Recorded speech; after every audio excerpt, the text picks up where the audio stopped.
Section 1. You will hear a conversation between a staff member from Gaia's Guardians and a man who wants to do something to protect the environment.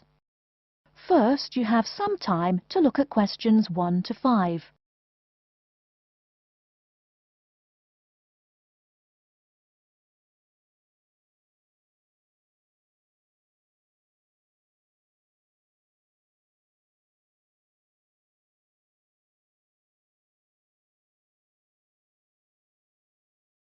You will see that there is an example which has been done for you. On this occasion only, the conversation relating to this will be played first. Hello, how may I help you? Well, I've been seeing these yellow boxes in front of a lot of houses in my neighborhood. Just wondered what they were for. I noticed your phone number on all of them, so I called. Could you tell me about your business? We do recycling, but we're not a business. Gaia's Guardians is a non-profit group. We encourage recycling as a way of protecting the environment. The woman says that they encourage recycling as a way of protecting the environment. So, recycling has been written in the space. Now we shall begin. You should answer the questions as you listen, because you will not hear the recording a second time. Listen carefully and answer questions 1 to 5. Hello, how may I help you? Well, I've been seeing these yellow boxes in front of a lot of houses in my neighborhood. Just wondered what they were for.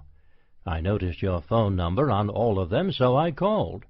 Could you tell me about your business? We do recycling, but we're not a business. Gaia's Guardians is a non-profit group. We encourage recycling as a way of protecting the environment. I don't know. I mean, it is a good idea, but I really don't read the newspaper every day or anything. And we don't come collect newspapers every day. In fact, we only do pickups every other week. Oh, well, then maybe I could help. I mean, in my neighborhood there's too much rubbish lying around everywhere. I'd like to help out, I guess. That's great, sir. You're doing the right thing. Okay, I need to get your contact information. What's your name, please? Peter Wisrow. Peter, how do you spell your last name? W-I-S-R-O-W? No, actually, it's W-I-S-R-O-U-G-H. Oh, I'm sorry. I'm a terrible speller. You're a good speller. It's just that my family are terrible pronouncers. You're quite a card, Peter. Okay, now what's your address? Number 168 Bridge Road. That's here in London. How about if I have any questions? I'm sending you a copy of our booklet too. The booklet has our phone number and our email address, helpline@blackcat.com. That's HELPLINE at BLACKCAT.com. But I nearly forgot to ask, what's your postcode? BS97PU. PS97BU? No, that's B as in boy, S97P as in Peter, U. Before you hear the rest of the conversation, you have some time to look at questions 6 to 10.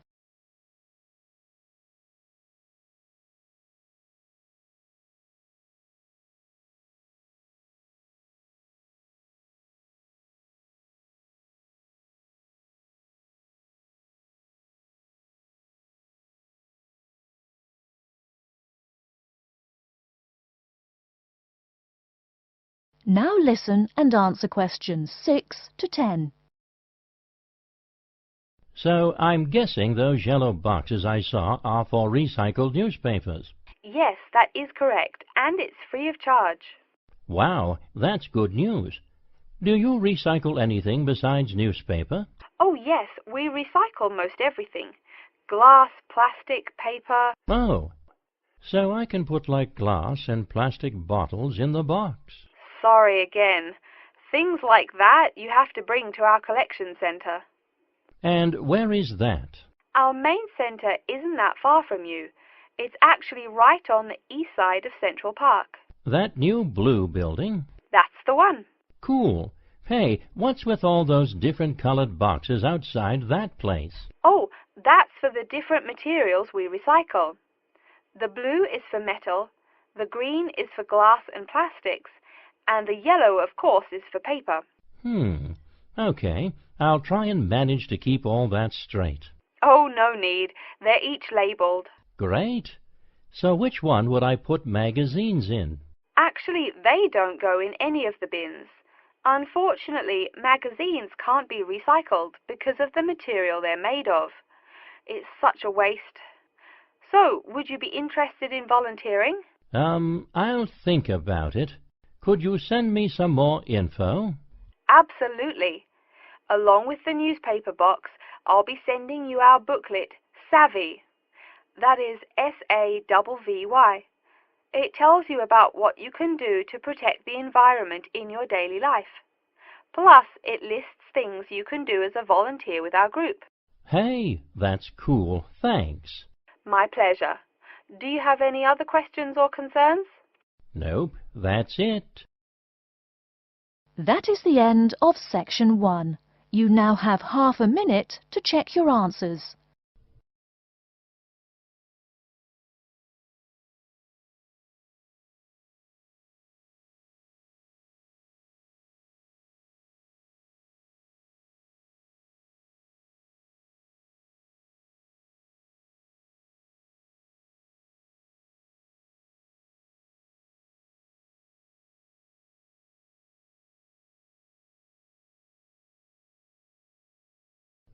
Now turn to section 2. Section 2. You'll hear an introduction about how to make a resume and apply for a job. First, you have some time to look at questions 11 to 17.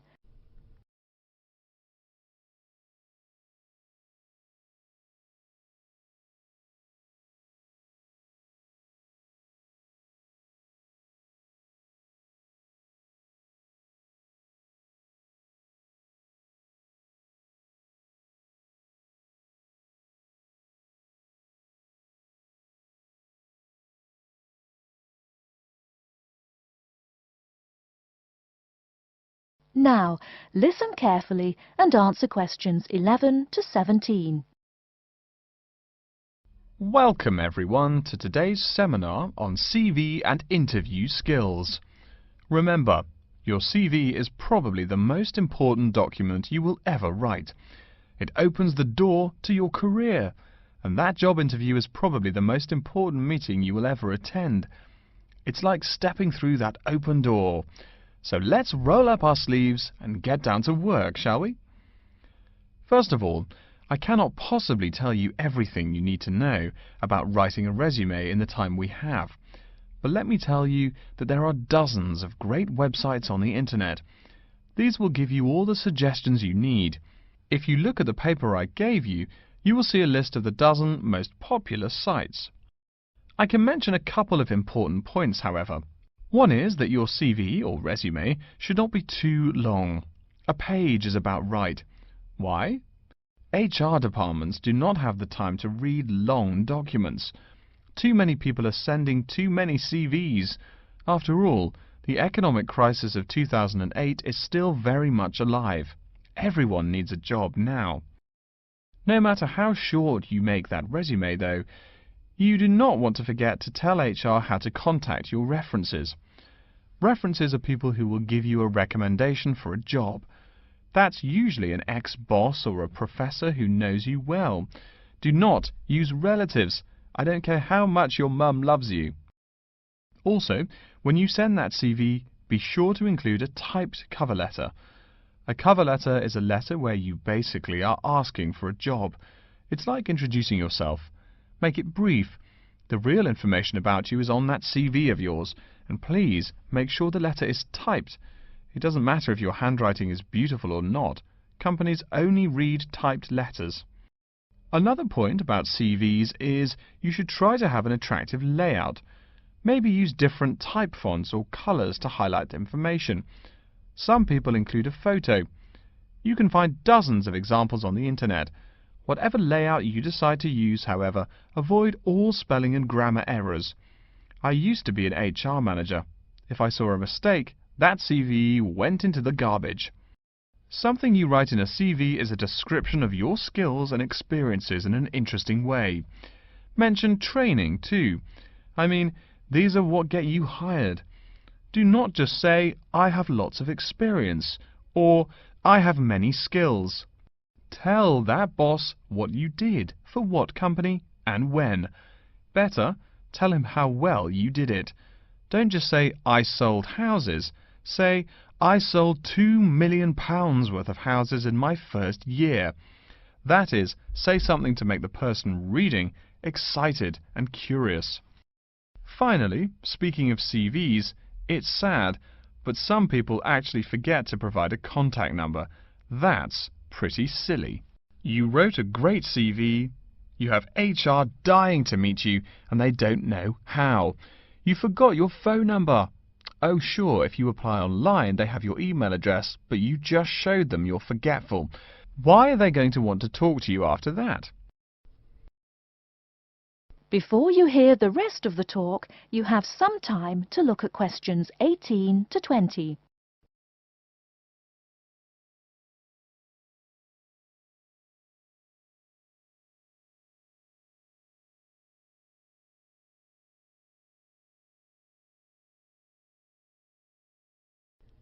Now listen and answer questions 18 to 20. Alright, moving on to the actual interview. I'll go over what you need to know by the end of it, and what you can discuss and negotiate on later once it looks like you'll be offered the job. First, there's working hours. It's not that necessary to hammer out the hours off the bat, especially since it's easy to come off as lazy when the first thing you bring up is how much you're going to have to work. You can also find out more about possible promotions later on. It is important, however, to get a feel for how much you'll be paid. You should make sure the salary range is commensurate with what you're worth, and if you're not, you can move on to better opportunities. Being sure you're going to make what you want to live on is much more important than issues like your pension. You're all so young that your pension is not going to matter for quite a long time. You should find out about what skills you must know for the job and what they'll teach you. In addition, if the company will provide training, you should find out how long the training period is and whether it is paid. Beware of any jobs that want you to train for a long time without appropriate compensation. Speaking of compensation, find out about holidays as well. Do you get paid vacation time? Are you allowed to take personal days? Do you have to work on national holidays? Once you work out these main issues, you can move on later to details like the location and expected attire and whatnot. Wow, that's a lot of information. Let's take a break so you can think everything over and ask any questions you may have. Don't hesitate to come and see me if you need any clarification on all this stuff. That is the end of section 2. You now have half a minute to check your answers.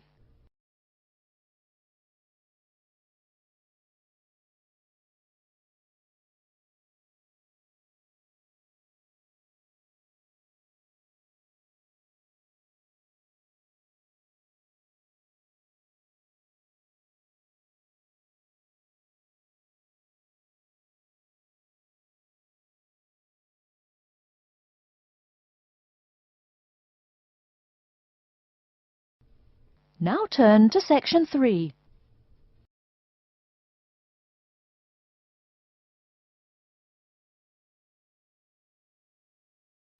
Section 3. You will hear a man called Frank talking to Dr. Lindsay about what he should study if and when he returns for further classes. First, you have some time to look at questions 21 to 25.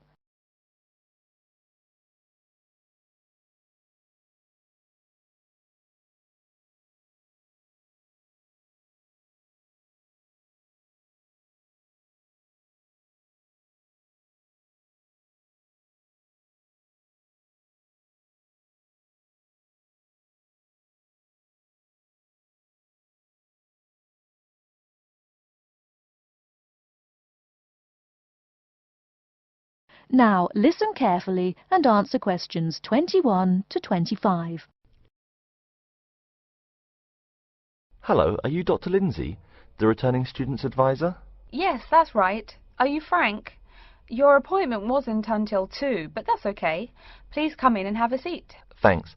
I like to arrive early whenever I have anything to do. That's certainly a praiseworthy habit. Let me see. It looks like you've taken a long break from school, and I understand you wanted to have a chat about what you should study if and when you return for further classes. It's such a big challenge. I don't know if I'm crazy for doing this or not. Believe it or not, I know exactly what you mean. Before I began working here at the university, I taught primary school for nearly 10 years. It takes a lot of courage to go back to school. I feel more shy and scared than the primary students I teach. In the schools I taught, I found today's youngsters are very sure of themselves. In terms of intelligence, I have a lot to teach them, and the maturity level of much of my class leaves something to be desired. But in terms of confidence, wow, a lot more confident than I am now, that's for sure. Stop fretting. A brave man is a coward who refuses to run. Let's talk about your strong points. You seem an intelligent man. What is it you would like to study? You see, I've been teaching children for a few years, but I think I'm happier teaching adults. I think teaching students in middle school is much more satisfying because they end up being much more grateful for your work. If I may ask, what got you interested in teaching adults? A lot of things, I guess. I met my future wife back in my first year of college. She always complains that I was more interesting then. She says that now I talk like I'm 7 years old. That's probably from being with children all day. Again, I know just what you mean. My husband used to say the same thing about me when I taught kindergarten. Anything else? Well, yes. Fairly often now I run into former students and we talk. Some of them are getting close to being grown up. I guess I think more and more about how people develop over time. So I'm interested in the results of education, you know, the final stages. I see. Well, coming back to the university can be both difficult and very rewarding. There are some problems unique to returning students, you know, older students like yourself. What do you think is your greatest weakness? Well, I actually think my confidence is getting better. I'm definitely overcoming my introversion and starting to be much more comfortable in front of a class. To tell you the truth, I'm afraid I'm rather behind the times about many things. It's more difficult for me to chase after the popular things youngsters are fond of, such as iPhone, Twitter, if you name it. I think I understand. Before you hear the rest of the talk, you have some time to look at questions 26 to 30.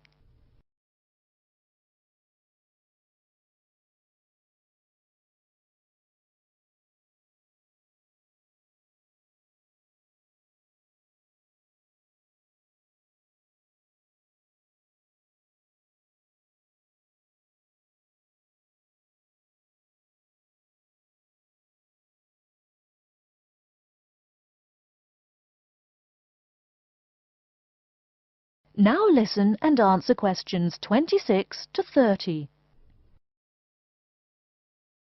How old are you? 35? People at your age still go back to school for further education. I was a bit the same way. I mean, I didn't study at university till after I had a family, a husband and one child.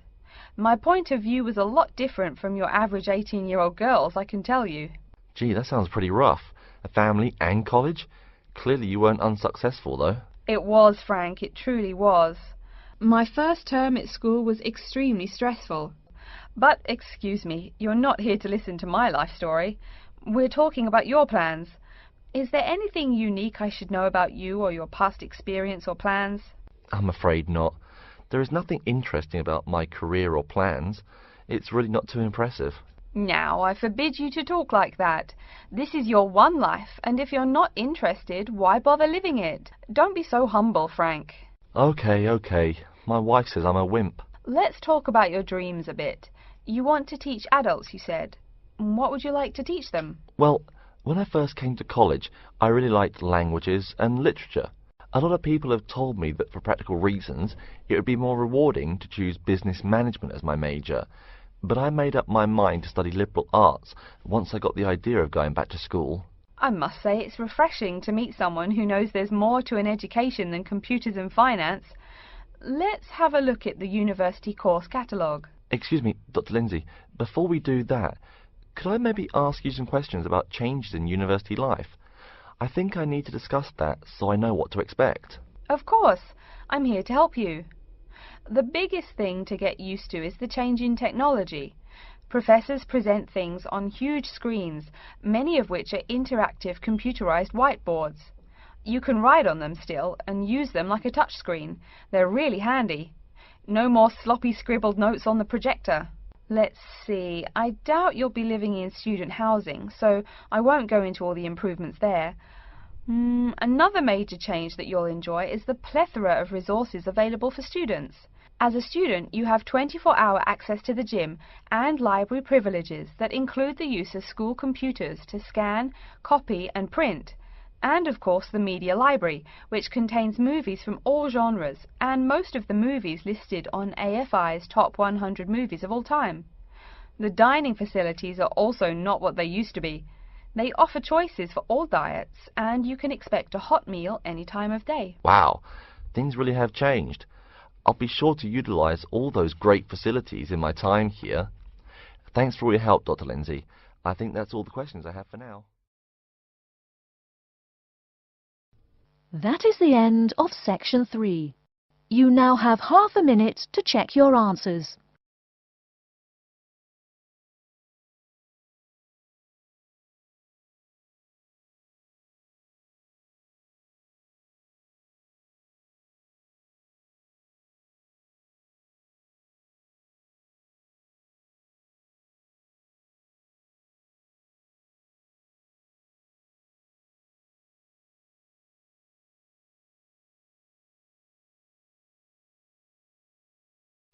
Now turn to section 4. Section 4. You will hear an introduction about the curriculum and facilities of Wassamata University. First, you have some time to look at questions 31 to 40.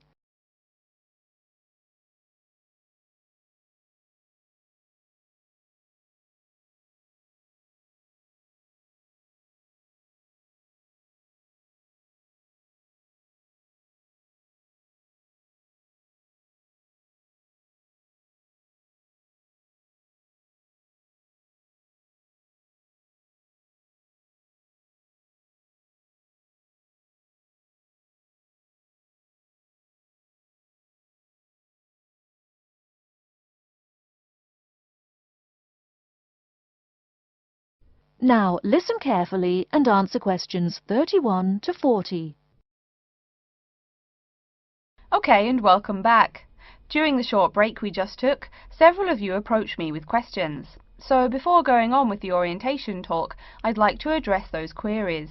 As I found, if one person asks a question, probably a dozen others are wondering about the same thing. The first question is whether Wassamata University employs modules technology as an instruction method.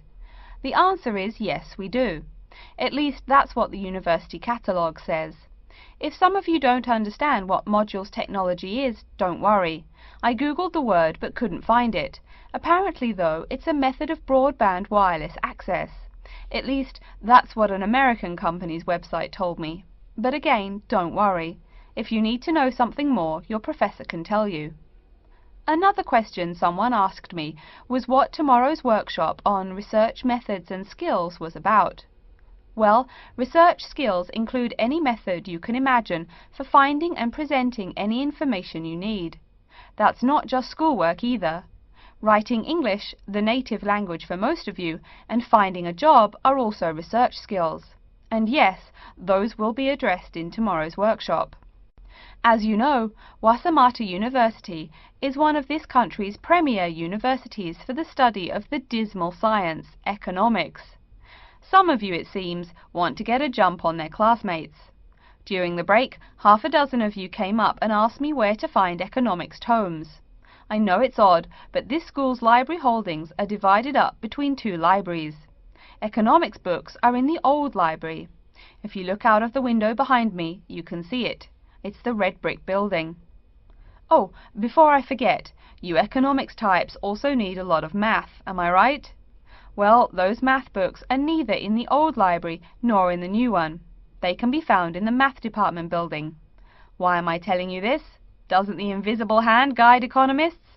Maybe it's good you asked. In 2008, that hand shoved most of the world economy off a cliff, didn't it? Now, I realize that most of you couldn't bring a computer printer or a photocopier from home. So I'm sure you're already wondering where you can copy things like term papers, internet articles, and things like that. I have some good news and some bad news. The good news is that there are a number of places you can make copies. These include both libraries and the Student Union building. Now the bad news. I'm sorry to say, most classroom buildings and academic departments do not have copiers students can use. So most of the large buildings you see around campus do not have copiers for students. The copiers there are reserved for professors and office staff. Oh yes, I nearly forgot to tell you. If you need to have printing done, all the copiers available to students are laser printers. Plus, for your convenience, you can pay using prepaid cards.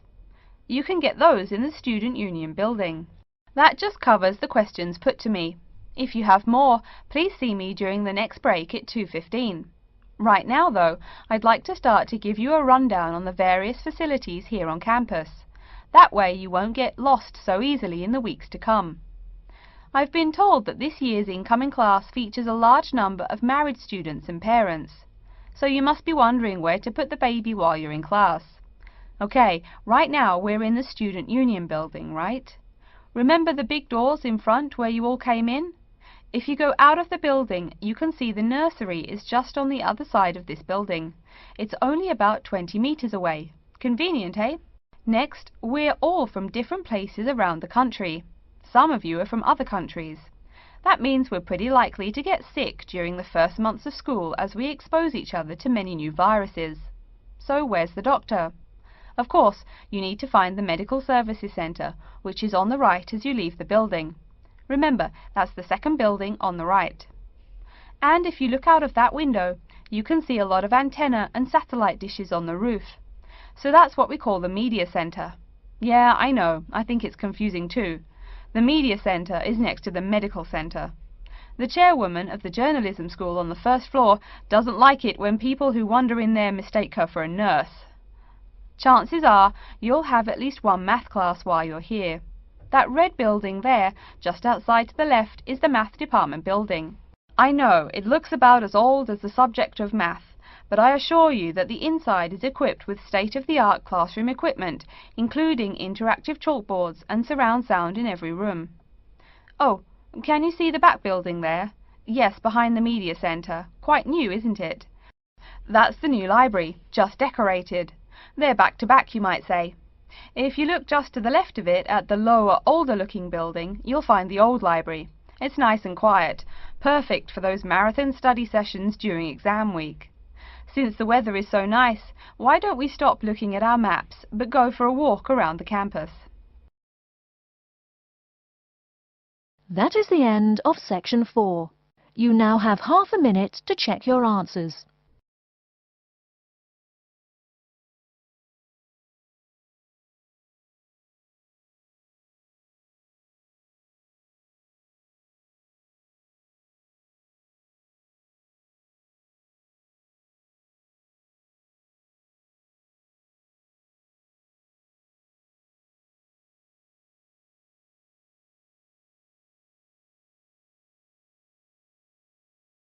That is the end of the listening test.